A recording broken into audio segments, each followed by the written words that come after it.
for you. So let's have a seat. I'll come around towards you. So let's talk about, I guess let's talk about the hip first. So you've lost a lot of internal rotation on that hip, the left hip. So let's focus on the left hip. That makes sense considering the hip does not like to be internally rotated, because when we talk about that labrum, we're talking about a ring of cartilage, which is right there. And the ball and socket, so just so we know, we can have that flare out. You've had an MRI and stuff? Or suspected? They suspected it. They said, we don't want to do the MRI unless you want to have surgery.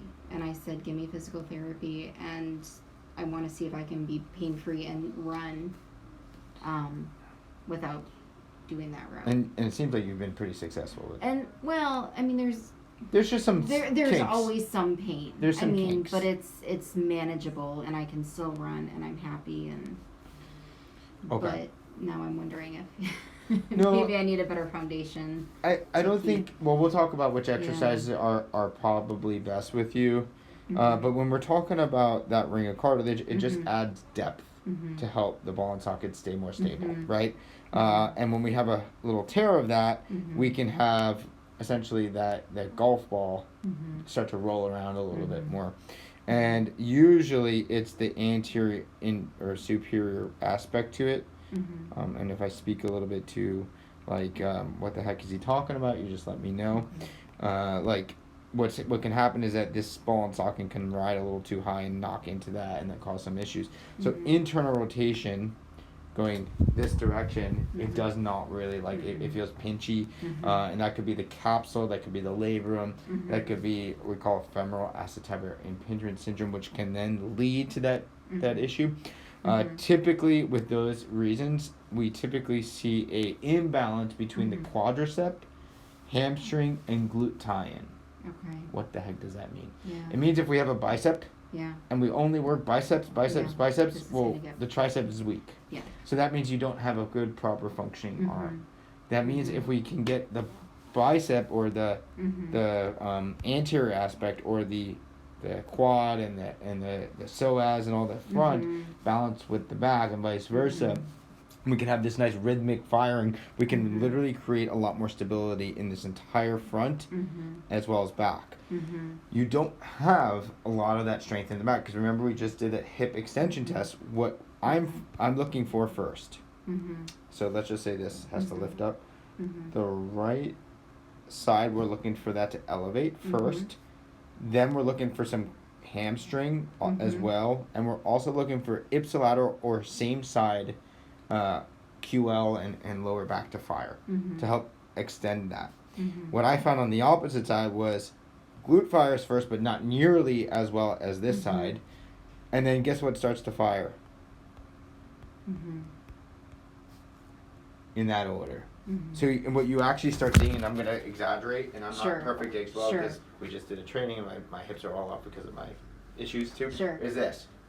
Yeah. This side has to stabilize to help pull this up. So you probably felt this start and then this start. Yep.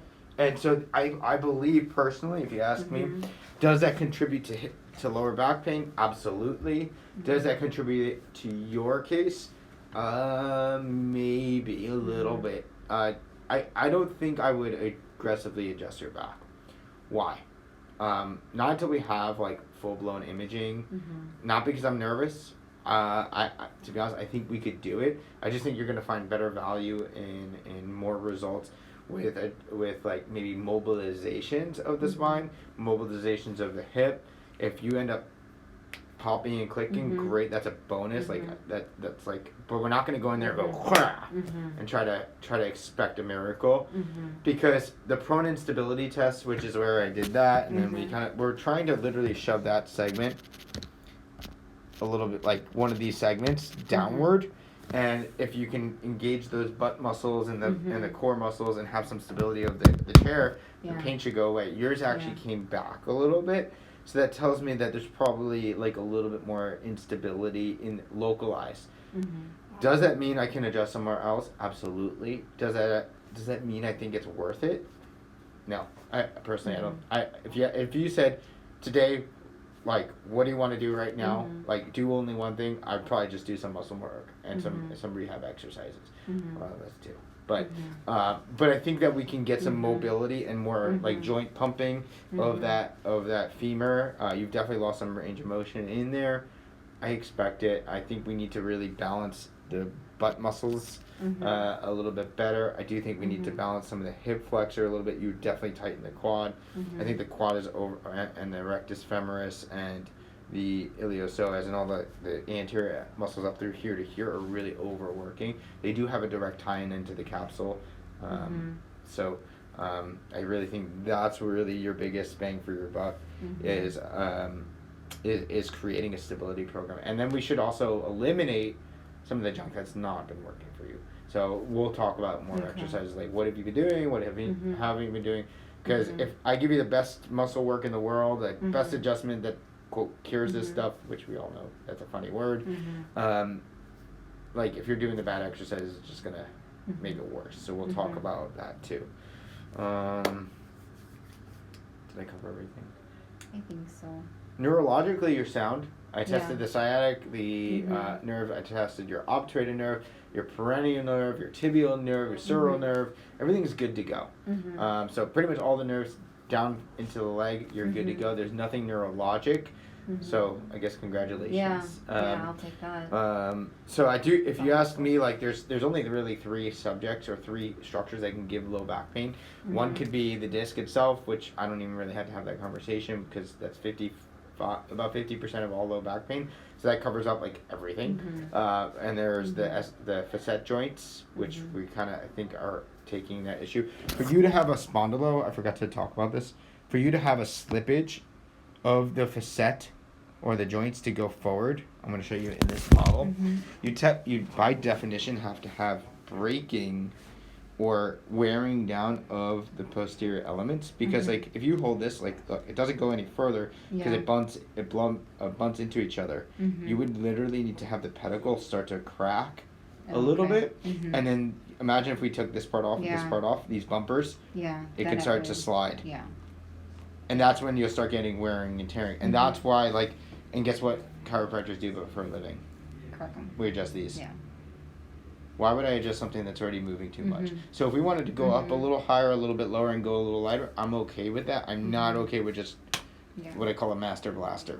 I'm not okay with not being specific, and I'm not okay with just, like, adjustments because we can. Because I actually think you can potentially get worse. I don't think you'll get worse in your case, but I just don't think the risk is worth with the squeeze in that case. So, but that's kind of fun. So, I mean, it doesn't mean you can't stabilize, but that's kind of what an anterior or retrolesthesis is just slippage of the vertebra going forward or backwards. And usually you see that with extension. Which is why I asked that question at the beginning. I said, hey, I don't want to lead you the wrong way, but that's... does that make sense on what we're dealing with potentially?